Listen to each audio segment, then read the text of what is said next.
अमावस्येच्या दिवशी पितरांना शांत करण्यासाठी, पितृदोष जर का असेल तर त्याच्यासाठी घरातील नैऋत्य दिशेला पितृक्षमस्वे ह्या मंत्राचा 108 वेळा जप करावा। मंत्र एकाक्षरी आहे, पितृक्षमस्वे एवढंच फक्त म्हणायचं आहे आणि 108 वेळा जप करावा आणि त्या ठिकाणी दिवा लावायचा आहे।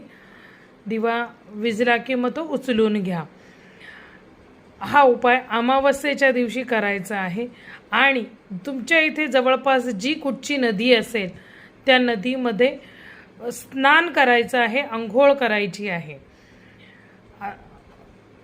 जर का गंगा, यमुना, सरस्वती अशासारख्या जर का मोठ्या पवित्र नद्या असतील तर उत्तमच, आणि त्या नसतील तरी हरकत नाही आहे। त्या सगळ्या नद्यांचं स्मरण करून आपल्या गावात जी नदी आहे त्या नदीचं स्नान करावं। तीही तुमच्याकडे नसेल तर गंगाजल विकत मिळतं, ते गंगाजल तुम्ही 2 चमचे पाणी आपल्या अंघोळीच्या पाण्यामध्ये घालावे आणि मग त्या पाण्याने स्नान करावे आणि ह्या नद्यांचं स्मरण करावं। तरीसुद्धा तुम्ही केलेला उपाय हा तुमच्या पितरांपर्यंत नक्की पोहोचणार आहे। हा उपाय अमावस्येच्या दिवशी करायचा आहे। जय भवानी, जय जगदंबा।